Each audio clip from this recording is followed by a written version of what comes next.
ขอเจริญพรทักทายสบายดีสวัสดีพ่อแม่พี่ๆทุกท่านทุกคนที่กำลังติดตามรับชมอยู่ณตอนนี้นะครับวันนี้หลวงพี่ยินดีต้อนรับนะยินดีต้อนรับ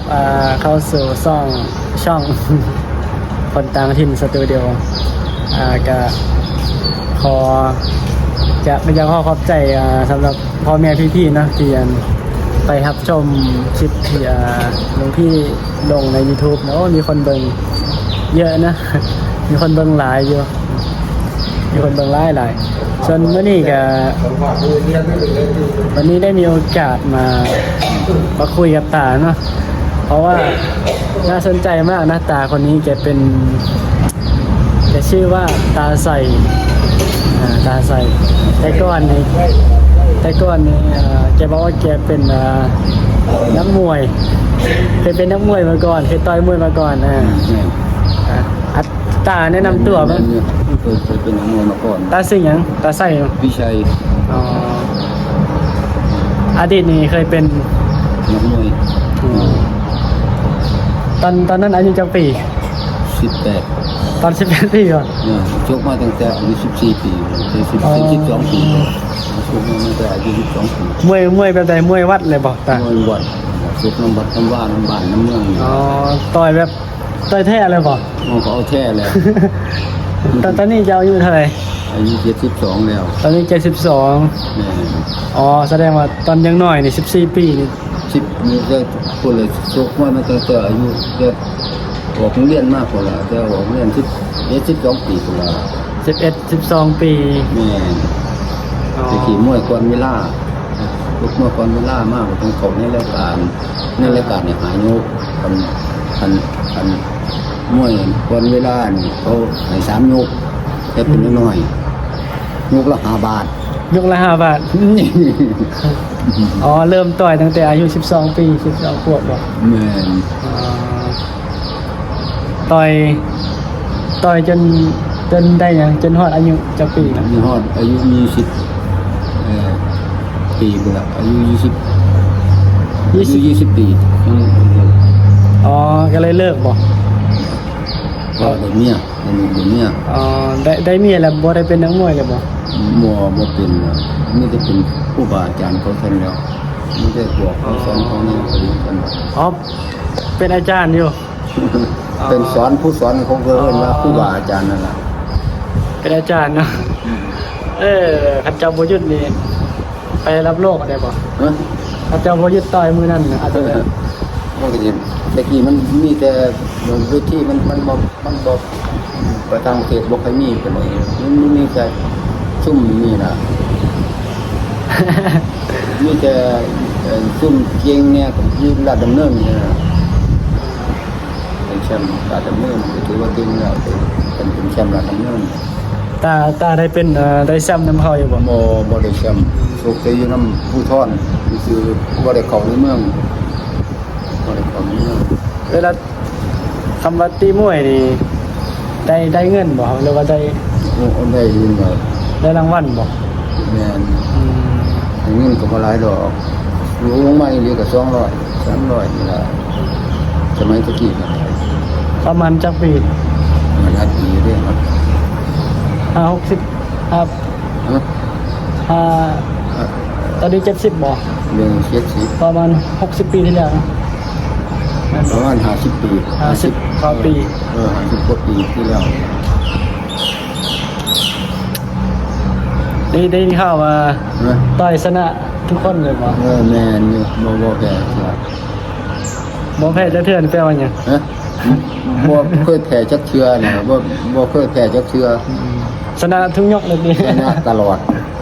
ทุกคนชนะทุกคนบ่เคยแพ้ผู้ใดเจ้าเฮ็ดอันคือนอกอะไรดินอกเอาบ่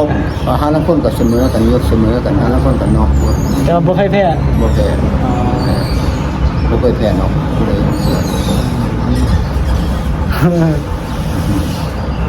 บ่เคยนอกเนาะปกติ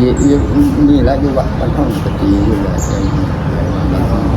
แต่ แต่กี่งานวัดมีงานวัด มวยวัดเนาะ มวยวัด จะตีเนี่ยเป็นมวยวัดแล้วมวยเนี่ยก็ได้มวยอย่าง มวยวัดอยู่มีไปซกมาหลอกเขาเจนึงมันก็เล่นน้ำหนักบุกถึงเขาก็เลยก็เลยไปช่องซีนี่ช่อง5นี่นะ อ๋อแต่ก่อนจะไปออกรายการซองใหญ่เพิ่นน่ะอยู่กรุงเทพบ่ซะส่งอยู่ขอนแก่นเลยบ่ อยู่คนแก่นอยู่ริมบึง อ๋อแต่ว่าอีหยังซอง4บ่ แต่กี้เป็นช่องซี ออกโทรทัศน์เลยบ่ ออกครับ น้ำหนักบ่ผ่านก็เลยบ่ได้ไปนํเขา มันหนักบ่พานมันขาดหลายกิโลอยู่ เพิ่นเอาเท่าไหร่ เอา51ขึ้นไปนี่เลย41ขึ้นไป ชิตอนนั้นอายุจักปี อายุ18 ปีตอนไปฝึกมวยหน่อย แสดงว่ามักบ่แต่ก่อนอาจารย์จะมักตีมวยบ่ มาคนดูคนมึงว่าเนี่ยมันไปตีมวยคนดูคนมึงเนี่ย บ่ย่านเนาะบ่ยันเจ็บบ่ แต่เด็กคนเราก็ฝึกมาตั้งแต่อายุ8 ขวบโต8 ขวบคนละฝึกมากขนาดอยู่โรงเรียนคนละโรงเรียนป.2 ป.4กันเริ่มแล้วซ้อมมาแล้วอ่านกันมาแล้ว จะซ่อมแบบมาถึงซ่อมแบบนำอาจารย์บ่ เนาะ ซ่อมนำครูบาอาจารย์บ่ ซ้อมน้ำรุ่นพี่รุ่นหยังไปนี่ละผู้คนสีว่าเขาก็เห็นเขาก็อยากลองเบิ่งไปเสร็จ จะ แล้ว เป็นคือเพิ่นเนาะแต่ว่าเขาที่ตีมาที่ต่อยมาเนี่ยชนะทุกไฟบ่ แม่น ต่อยประมาณกี่ไฟเนี่ยตา ไหวหลายไฟอยู่เด้อเดี๋ยวนับบ่หลายไฟอยู่นับแต่บ่ทวนถึงคือกันเด้อ นำบ่ทวนอ๋อนำบ่ทวนแสดงว่าหลายเด้ต่อยแต่ละเทื่อนี่ชนะก็ได้เงินประมาณ100-200เนี่ยบ่ ใน20 กว่าบาทก็มี25 บาทหรือ45 บาทแล้วแต่ก็มี คือได้หน่อยเท่าเนาะ หน่อย เพิ่นก็ให้หน่อยเท่าเนาะ ๆเอาสมัยตะกี้เนี่ยมันอืดๆหาเงินบ่หลายเด้อ แต่มันก็สูงเลยเนาะจ้ะ ตะกี้ ซ้ำกับค่าแห้งบ่ ตะกี้มันยังใส่เงิน50ตังค์เงินสลึงนี่หลายอยู่เด้อยังมีอยู่ มีใช้เหรียญอยู่เนาะแต่ก่อนน่ะ หึ จะใช้เหรียญเงินเหรียญบ่ ใช้เงินเหรียญตะกี้ก็ได้ใช้เงินเหรียญเงิน10 บาทเงิน5 บาท10 บาทตะกี้บ่มีเหรียญหามีแต่เหรียญบาทก็เหรียญ50ตังค์เท่านั้น เหรียญบาทนี่คือ1 บาทบ่ แม่น อ๋อ เหรียญ5 บาทบ่มีเหรียญ10 บาทก็บ่ทันมีใช้แต่เงินแบบนี้ บ่ได้เลย ใช้แต่เงินใบจังซี่ใบแบบนี้ ใบ20เนี่ยบ่ ใบบาท บ่ให้ได้เทื่อเหรียญแล้วมาใบ ใบ แบงค์บ่ มาเบิ่งบ่เคยเห็นป่ะอ๋อเงินสมัยเก่าบ่อ๋อเจ้าคือมีเงินลาวใช่ไหม เงินไทย อันนี้เงินไทยบ่จักปีที่แล้วอันนี้ หลายอยู่เด้อ คนเคยเห็นบ่อันนี้ใบตาใดตา ใบละบาท อ๋อ1 บาท แต่ก่อนมันบ่มีเหรียญเนาะ1 บาท นี่ละใบละบาท แต่ก่อนนี่บ่มีเหรียญแล้วจ้ะเนาะ มีครับเหรียญมีแต่เหรียญละบาทเหรียญ10บ่มีเหรียญ10บ่มี อันนี้มันอ๋อมันเป็นแบงค์บาทก็มีเนาะ อันนี้1 บาท ราชการไทย1 บาท แล้วใบนี่ก็บ่มีเนาะแต่กี้แม่ ธนบัตรเป็น นี่ใบแบบนี้ก็บ่มีนี่ใบ50ก็บ่มี อันนี้เพิ่งออกเนาะ นี่ใบแบบนี้มันออกมาหลายปีแล้วแต่ว่าแต่กี้บ่มีแต่สมัยผมเป็นเด็กน้อยบ่มี หมายถึงบ่มีเงินบ่ เงินบ่ทันผลิตออกมาว่าเถอะบ่ทันผลิต อ๋อ บ่ทันผลิตมีแต่แบงค์ร้อยมีแต่แบงค์ร้อยมีแต่แบงค์แบบ แต่แบงค์ร้อยมันมีแต่ต้นนะเนาะ มีแบงค์ร้อยมีแต่โดดแล้วแบงค์พันนี่ก็บ่มีนี่แบงค์พันแบบนี้ก็บ่เคยมี บ่มีเท่า บ่มีนี่แบงค์แบบนี้บ่มีแต่สมัยตะกี้แต่สมัยผม มีอันนี้เนี่ยอันนี้มีแต่นะใหญ่สุดบ่ ฮะ แบงค์ที่ใหญ่ที่สุดบ่ ตะกี้ที่ นั่น บัดนี้มันยังมีแบงค์ ที่เป็นแบงค์ 10แบงค์5บาทก็มีอยู่แบงค์5 บาทก็มีอยู่ นี่ ครับแบงค์5 บาทก็มีอยู่ โอ้ตาเพิ่นได้ยินข่าวว่าเพิ่นรับซื้อแพงเลยเนาะอันเงินสมัยเก่าน่ะเพิ่นรับ แม่น ซื้อแพง อันนี้เขามันก็ขายกัน2-300อยู่ได้อยู่ อ๋อ คนคนวานสื่อเป็นจะเหรียญ10เป็นหมื่นมันได้บางทีนะ ได้เก็บไว้สม อันนี้เป็นวัดโพ อันนี้อันมอมกระบันอันนี้มันใส่เป็นอยู่แม่นบ่ เป็นเงินกีบอันนั้นน่ะ จังว่าใส่เป็นอยู่แม่นบ่ ใช้ได้อยู่ใช้ได้อยู่ เอาใส่ได้อยู่ก็เอาถ้ากระบันก็เอาไปนำก็ได้เนาะ เราเห็นว่าครับใจครับเดี๋ยวมองจะไปซื้อน้ำกิน เก็บไว้ซื้ออันนี้มันซื้อหยังได้บ่นี่ ซื้อขนมอมได้อยู่ นี่ ขนมอมประมาณได้ก้อนหนึ่ง ว้าย 1,500 โอ้ย 1,500กีบ ตาย มันซื้อขนมอมบ่ฮู้ได้บ่ล่ะ ตะกี้ไปซื้ออันนั้นเขาว่าเท่าไหร่ล่ะซื้อเฟอก็ว่า60 อ๋อจะเคยไปลาว 60 บาทขึ้นไปอยู่ อ๋อไอ้โดนน่ะบ่ โดนแล้วครับ ก็ไปลาวได้ลาวใต้ลาวเหนือ เราไต่ อ๋อ ถ้ามุกดาหารนี่นะแถวแต่ว่าในเขตนี่ สมัยเดี๋ยวทุกคนเคยเห็นบ่อันยมพ่อยมแม่พี่ๆที่เกิดทันบ่เนาะประมาณ60 ปีที่แล้วบ่ตา อันนี้ แบงค์นี่นะมาจะใส่ แม่งนี่ก็เอา เก็บไว้ เก็บไว้ ประมาณจักปีนะแบงค์นี่นะ เนี่ย สมัยเจ้านะ ไว้มันหลายปีแล้วเรียกครับบ่ต่ำจะ80 ปีหรือ หมายถึง บ่แต่สร้างมากก็สิคนละเป็น100 ปีแล้วดิ หมายถึงก่อนที่เจ้า ก่อน เกิด เกิดก่อนผมเกิดอยู่ ก่อนเจ้าเกิดเนี่ยมันก็มีมาโดนแล้วเนาะ แม่น อ๋อเอะมันเจอแต่มันบ่ใหญ่ปานใดเนาะเล็กกว่าเนี่ยเท่ากับแบงค์20เหมือนกัน ครับ ตรงนี้ ตะกี้มันมี ขนาดมัน แบ่ง10แบ่ง20แบ่ง50บ่มีสมัยตะกี้แบ่ง50ก็บ่มี มีแต่แบงค์ร้อยเนาะ มีแต่แบ่ง100 ร้อยคือใหญ่สุด 100แล้วก็20แล้วก็5 ต่ำกว่า5เนี่ยมันน่ะ จำกว่า สตางค์ บาทนี่นะนี่จำบาทนี่ตะกี้ ต่ำกว่า1 บาทเฮ็ดมาหยังวะ จำกว่าบาท เหรียญ 50 ตังค์ 50สตางค์เนอะ 50 ตังค์แล้วก็สลึงหนึง สลึง 25 สตางค์25 สตางค์ 100 สตางค์ 100 สตางค์ก็เป็นบาทหนึง 1 บาท อันนี้เนาะ100 สตางค์ แม่น อ๋อ1 บาท อันนี้อันพระราชการที่9เนาะตา ราชการที่เก้า อ๋อ อันนี้ยังสิเป็นราชการที่1อยู่ อ๋อ การที่1กับที่ ที่4บ่ ที่2 2บ่ ไม่ที่1กับ3นี่แหละ1กับ3นี่ 150 บาทเนาะแต่ว่างามเลยเนาะ หืม ทึกน้ำนี่บ่เปรี้ยวว่าตา นี่จังว่าผมเลยเก็บไว้อยู่นี่ครับมัน แต่ว่าเงินลาวนี่ทึกน้ำเปรี้ยวเด้ หึ เงินตัวนี้นะเงินกีบนะ เออ คือมันเงินไทยมันจะแข็งกว่ามันแข็งเรื่องมันเป็นคล้ายๆพลาสติกนะ อันนี้ผมอันนั้นไว้ตัวนี้ อืม อันนี้ไว้เก็บไว้จะโดนแล้ว อืม เขาให้100ก็บ่1,000ก็บ่ขายนี่ เป็น1,000บ่ขายบ่ ครับบ่ อ๋ ขา อย ใช่ ของสะสมไว้ เก็บไว้แล้วมันเป็น อืม ก็อยู่กับเจ้าเป็น6-70 ปีเนาะ เงินเหรียญนั้นพิเศษกับมีหลายเหรียญมีของบ่พกมานำอยู่เฮียน อืม เงินแบบมันบ่คือหมู่หรอกมันสิบ่คือหมู่เหรียญ10นี่ล่ะ อ๋อ มันสิบ่คือหมู่บ่คือเหรียญ10ทั่วไป เป็นรุ่นเดือนเก่าเนาะโอ้ตาใส่บ่ธรรมดาเนาะ เนี่ยที่ผมคนขี้เล่เด้ แต่ว่าหยัง ขี้เล่คนดื้อคนมึน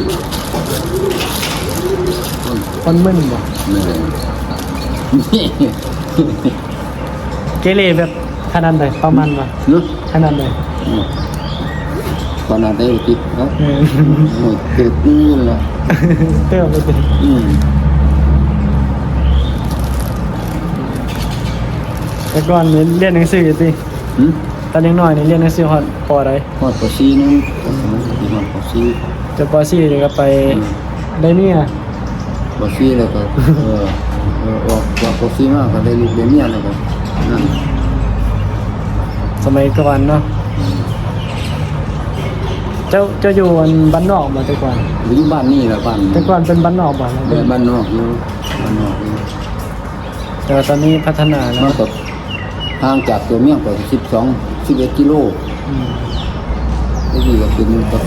ว่าหมายถึงการอยู่อาศัยมันเป็นอยู่บ้านนอกมัน อยู่มันนอกอยู่ เห็นหน้าเนาะ ยังให้มาเลี้ยงงัวเลี้ยงควายอยู่กันนะ อยู่ลาวนี่ก็เขาก็เลี้ยงอยู่เลี้ยงงัวเลี้ยงควายนี่เขาก็นิยมเลี้ยงอยู่ อันนี้ก็มีเรียกอังกฤษคือกันทั่วนี่ 1,000 บาท พัน มันกีบ อันนี้500กีบ อันนี้เขายังใส่อยู่ดิยังใส่ฮอดทุกมื้อ อัน นี่ นี้เชื่อว่าใช้ได้บ่ขอลอง ใส่ได้อยู่แต่บ่ฮู้ว่าจะเอาบ่อยู่ลาวนี่เขามักตินะ ฮะ เขาติอยู่ลาวนะ ติวางเลย ติทางเงินขาดเงินเก่านี่ มันขาดอยู่บ่ มันที่ขาด ก็ มั มี น ว่าขา เป็ ด นน้อยนะเนี่ย ฮะ อันที่มันเขาเบี้ยได้นะ บ่ แต่กับบางห้างเขาก็เอาอยู่ อยู่นี่ขาดใช่ไหมเงินไทยเขาบ่อยู่นี่ไปธนาคารถ้ามันบ่ถือว่าเก่าเด้ โอ้อยู่ลาวเก่าเลย บ่ เขาเลือก อืม เลือกแบงค์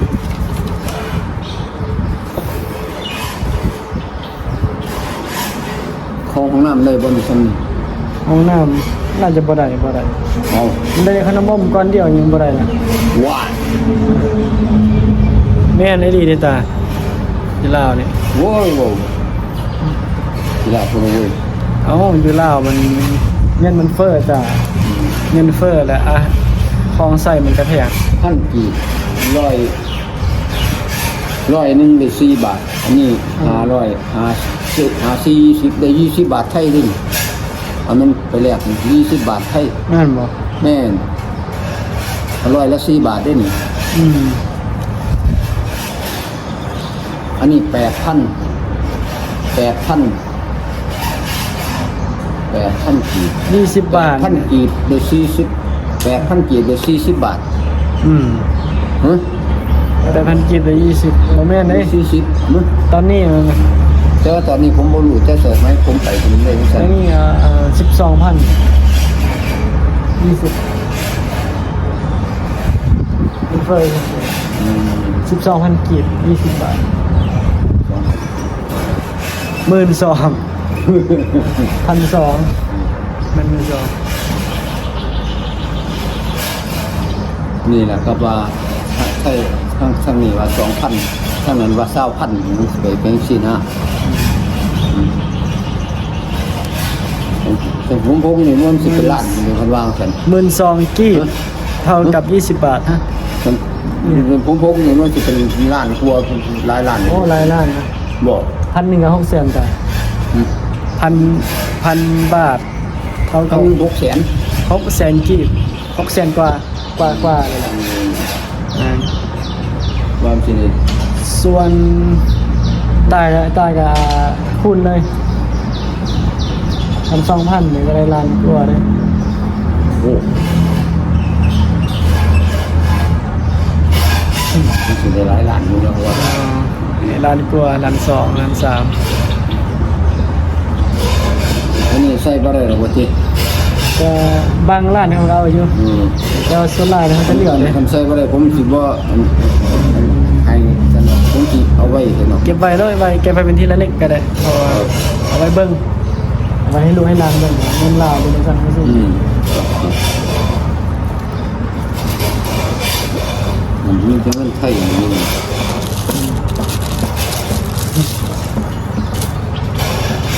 ผู้เฒ่าเนาะ อันนี้มันไทยอันนี้ เงินเดือนบ่นี่นะ บ่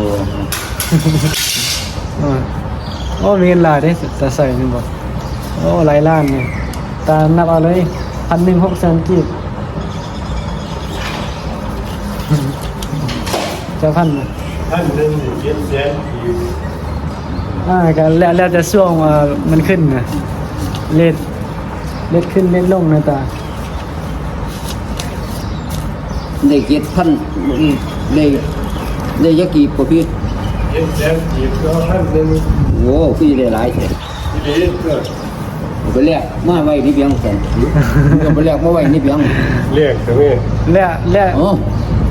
ยึดเส้นขีดในขั้นหนึ่งมีเท่าไหร่อันนี้ตาซ้ายวะ เขียนนี่ อ่า อันนี้มือขีด ท่านว่ามีมื่นยังไงเป็นบ้าจริงมีอันกีบ มัน มี มี หอด อะไร มื่นบ่ เสียนขีดด้วยเหรอ มีหอดบ่มีหอดมื่นบ่ ช่วงเวลานี่มัน ใบแม่ใบมื่น เวลามันจะมีใบ500ใบพัน ใน ใบ2,000ใบ5,000ใบ10ใบ20ใบ50ใบแสน โอ้โหใบละแสนหนึ่งไหม ก็ไปเสียนเงินเสียน 7 8ใบนี่สูงสุดก็คือใบแสน เสียนขีดยึดเสียนขีดด้วยขั้นหนึ่ง อ่า 7 แสนกีบ อืม หวังที่บ่เราก็ตาแท้ผมว่าปี แต่ก่อนเนี่ยจะเห็นอย่างแต่ก่อน ใครก็ แต่ก่อนเฮ็ดหยัง โอ้ยึดก็สั่งก็ เอาเป็นนักก่อสร้างอ่า สร้างระบบคือระบบ สร้างรับเหมาบ่ อืม เป็นหัวหน้าเขาเราเป็นลูกน้องเขา เป็นลูกน้อง ดูโง่ทั้งหัวหน้า อ๋อ เป็นทั้งหัวหน้าเป็นทั้งลูกน้องเป็นทุกอย่างที่กี้ก็เป็นลูกน้องเขาวันนี้เลยมาเป็นหัวหน้า อันนี้เป็นตาไส้นี่เป็นน้องชายของตาไหลเนาะ แม่ ต้องใจ ตาไส้ตาไหลนี่77 ปี อืม ตาเลียน76อันนี้72 72เรียนกัน6 ปี7 ปี แต่เรียนนี่แต่เรียนนี่สลายได้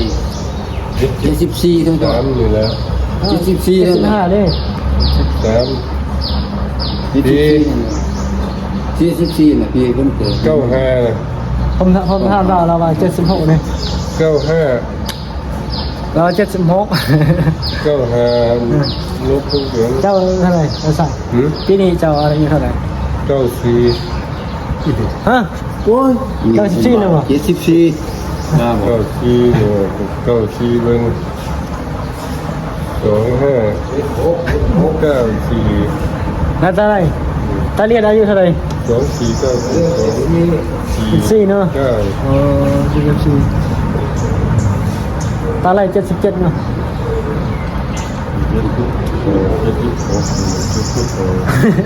นี่เนี่ยเบิ้งเบิ้ง เอาลืมรหัสเอาจะเปิดรหัสจะเปิดอะไรตัวหนึ่งใช่รหัสเดียวกันตาสาย เก้าสอง ตาสายเล่นไอโฟนไม่ธรรมดา เก้า เก้าสี่ลบ 25 สองห้า 69 หกเก้าเท่ากับอ๋อ75 ปีตาสาย75 ปีแข็งแรงนะ75 ปีนี่ดิ้นโทรศัพท์ไอโฟนมันเลยธรรมดาตาสายโทรศัพท์จำมันเนี่ยรุ่นเนี่ย ผมลืมบ่ดีแล้วคุณต้อง ไอ้แพ้ก็มันเป็นแค่จริงมาของทางเลยแค่นั้นแหละ กาแฟบ่มีแล้วคือจะมีอยู่นะแต่ว่าบ่ได้เบิ่งนะอยู่ว่า เจ้าตาไหลจะบ่ไปเอาเข้าบ่ เรื่องนั้นเราติด บ่ เจ้า โอ้กำลังซิ่งนี่เราไปแล้วเราก็บ่สั่ง ไปครับเลย ไปลำบ่บ่ให้เด้ เออ ลำบ่สั่งให้เด้ แม่น บ่สั่งลาวให้เด้ ไปเลยน่ะ เราบ่บอกว่าไปบ้านคนเราบ่ว่าติเราบ่บอกมอมติ บ่คุยนำกันทั้งหมู่อยู่ที่ว่าลำบ่บอก เราอาจารย์บ่ สิศิลาอยู่ นี่ มีแต่ลาอาจารย์อะไรก็แล้วเลยนี่ เพิ่นไปผู้เดียวไปจักคน เป็นมีหมู่อยู่หมู่คนหนึง นี่ เรียนข่าวว่าจะพากันไปบวชเป็นพระ ไปนำกันทั้งสองเลย เนี่ยบวช กลับมาใหม่บัดนี้ ประมาณไกลเปิดเทอมนั่นแหละ ข้าเชียงบินเพิ่นเสียเครื่องคาบ่เพิ่นเป็นพระเป็นเน้นย่ำไปเสียเครื่องคาบ่ ก็เสียเท่ากับโยมมันน่ะ บ่มาแต่ว่านั่งรถนี่เสียเครื่องคาเด้แต่สมัย บ่มีแล้วสมัยนี้บ่มีแล้วสมัยนี้นั่งรถอันประจำทางนี่บ่มีเท่ากับโยมมัน รถประจำทางเนี่ยอยู่เมืองไทยนี่มันให้เครื่องคาเด้ จะเก่าข้าราชการก็เครื่องคาได้ ก็บ่รู้คือกันมันทุกมื้อนี้มันก็บ่เคยได้ก่อน เท่าไหร่ล่ะมันนกเกินเรื่องนก จริงๆนะถือว่าเครื่องเพราะว่าถึงของเอกชน แต่ว่ารถบัสประจำทางนี่น่าจะ เฮ้ยบ่เสียบ่เครื่องคาไปซั่นนะว่าแม่นบ่ ผู้ใด เนี่ยบ้านกลับย่ำกลับบ้านบ่ได้เสียเครื่องคาแม่นบ่ ก็เสียคือโยมเหมือนแหละ เสียคือกันกับโยม แม่น เก็บไว้สิ พากับโยมบ่ต่างกันน่ะ วาย สองขาคือกันสิ ได้นั่งคือกัน โอเคเนาะทุกคนมีหยังสิบอกบ่ แต่ก็มีอย่างนั้น เอาจะได้มีแห้งได้แต่ใส่ปีใหม่ละ โอ้คนเล่าวมาดอกเพลงไทยนี่ก็นั่นหลายอยู่ตัวละ อ่า ได้เป็นแชมป์อยู่กับนี่เด้ คนลาวบ่ ปล่อยแม่นชื่อว่าสร้างงางสิ ซื้อมาสร้างบ่ ชื่อเล่นแล้วชื่อว่าสร้าง ประมาณจักปีต้นน่ะบ่ โอ้ปีนี้แล้วปีที่แล้วนี่แล้วปีบางได้นี่เราแกได้เป็นแชมป์อยู่นี่แชมป์เงินเพลงทุนนี่แล้ว อ๋อคิดว่าแซมตีมวย บ่ อ๋อแซมลองเพลงเนาะ แม่น อ๋อ คนเล่าวนี่มาหลายคนอยู่ทั่วมาหลายคน แม่นเนี่ยรายการไม้ทองคำคนลาวกันไป เราซื้อสร้าง แม่นชื่อเล่นแล้วชื่อว่าสร้างเอาบ่คันเบิ่งโทรทัศน์สิเห็นเปิดผมช่วงนี้ได้เห็นอยู่เบิ่งย้อนหลังคันเบิ่งเป็นเห็น เห็นอยู่เราซื้อสร้างบ่ แม่น อ๋อเป็นคนลาวไป อืม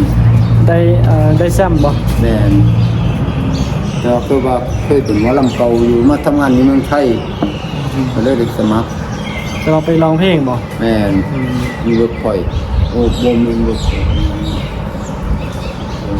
ช่วง รายการ วันช่วงวันทาง อ๋อ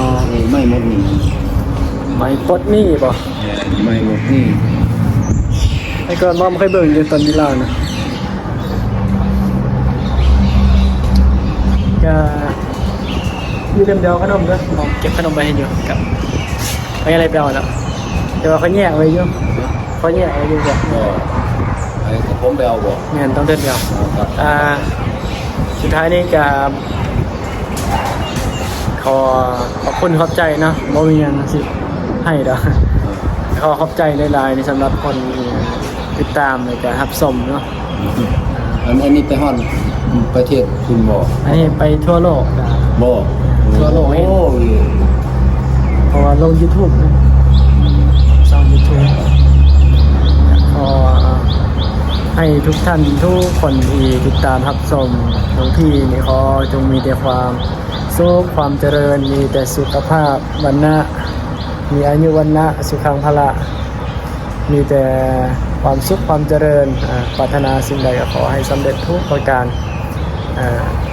ขอให้ประสบความสำเร็จในหน้าที่การงานให้ตั้งใจทำงานอยู่เย็นเป็นสุข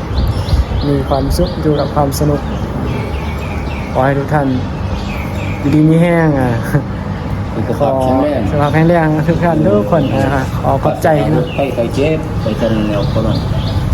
ขอสวัสดีสบายดีปิดคลิปในเพียงเท่านี้นะ